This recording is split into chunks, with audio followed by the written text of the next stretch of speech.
Rencontrer Monsieur le Président de la Cour constitutionnelle, qui est président du Conseil supérieur de la magistrature, pour pouvoir harmoniser sur les termes de l'organisation des États généraux, sur la mise en place de la commission qui devra très rapidement travailler sur tous les textes concernant les réformes qui vont être impulsés par le gouvernement et puis adoptés par le Parlement. Il était donc question pour le président du Conseil supérieur de la magistrature et moi, ministre de la Justice et garde des Sceaux, de passer en revue toutes les questions concernant le fonctionnement de notre appareil judiciaire. Ceci afin de faire un rapport détaillé à son Excellence Monsieur le Président de la République et à son Excellence Madame la Première ministre. Les États généraux de la justice congolaise seront organisés fin octobre. Et d'ici demain, le président du Conseil supérieur de la magistrature va nous transmettre la liste des noms des hauts magistrats qui feront partie de la commission d'organisation de ces États généraux.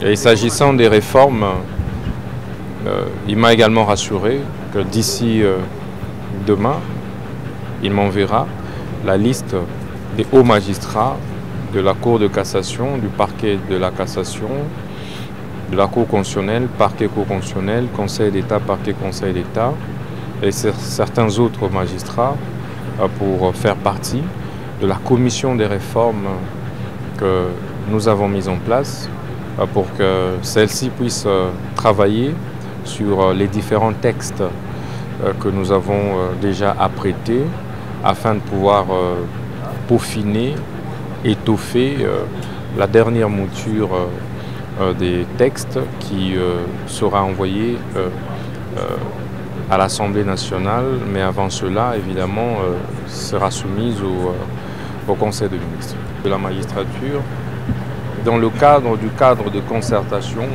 qui existe entre le Conseil supérieur de la magistrature et le ministère de la Justice, qui représente en fait le gouvernement de la République, l'exécutif. Il était question d'épiloguer, d'aborder la problématique de l'organisation des États généraux de la justice congolaise telle qu'adoptée par le Conseil des ministres. J'ai demandé au président du Conseil supérieur de la magistrature de transmettre les noms des hauts magistrats qui font partie de la commission d'organisation des États généraux de la justice congolaise projetée pour fin octobre 2024. Il était également question de pouvoir tabler sur les différentes réformes courageuses et audacieuses souhaitées par son Excellence Monsieur le Président de la République, magistrat suprême. Nous nous sommes donc accordés qu'il est plus qu'urgent que nous puissions effectivement réformer, apporter des réformes courageuses, des réformes audacieuses dans notre système judiciaire. Et pour ça, j'ai demandé au président du Conseil supérieur de la magistrature de transmettre les noms des hauts magistrats de la Cour de cassation, du parquet près la Cour de cassation, du Conseil d'État, parquet près le Conseil d'État, mais également de la Cour constitutionnelle et parquet près la Cour constitutionnelle pour pouvoir faire partie de cette commission des réformes qui va devoir travailler pendant 6 jours les différents textes, notamment le texte sur l'organisation et fonctionnement du Conseil supérieur de la magistrature, le texte de loi sur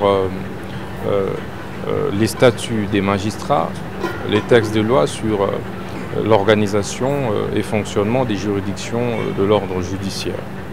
Et bien d'autres textes qui seront certainement proposés dans cette commission. L'objectif pour nous, c'est que dans les 2 semaines qui suivent, nous puissions les soumettre au Conseil des ministres afin que nous les transmettions en tant que projet de loi au niveau du Parlement.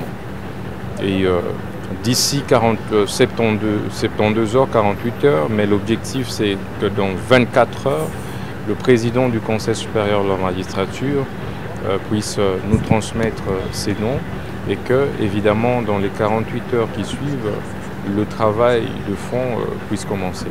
Et donc, il n'y a aucun problème à ce jour entre le ministre de la Justice et le Conseil supérieur de la magistrature.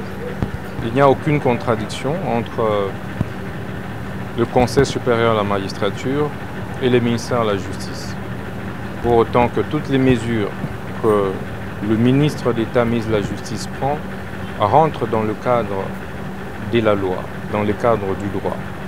Et le Conseil supérieur de la magistrature ne s'y oppose pas du tout. Et nous ne nous opposons pas tous contre ou aux réformes. Nous sommes tous pour les réformes courageuses qui constitueront une thérapie de choc face aux maux qui rongent en fait notre justice en général. Et ceux contre lesquels nous nous attaquons tous, ce sont les réseaux mafieux que l'on retrouve dans tous les secteurs de la vie nationale et qui ont mis à genoux malheureusement notre République. Et nous nous sommes accordés de pouvoir continuer à traquer tous ces réseaux mafieux qui opèrent dans tous les secteurs de la vie nationale, dans l'avocature, dans le huissariat, dans la magistrature, dans la politique et dans bien d'autres secteurs de la vie nationale. Nous devons les démanteler au bien de notre peuple et pour le bien du chef de l'État. Le procureur général près la Cour de cassation est les bras séculiers du ministre de la Justice. C'est ce que dit l'article 70 de la loi sur l'organisation des juridictions de l'ordre judiciaire.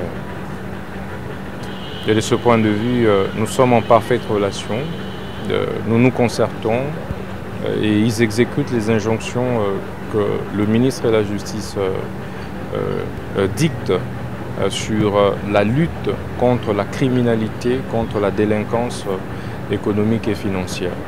Mais il faut également rappeler que parmi les réformes, le chef de l'État nous a instruit d'accélérer le processus d'adoption de la loi portant création et fonctionnement du parquet financier.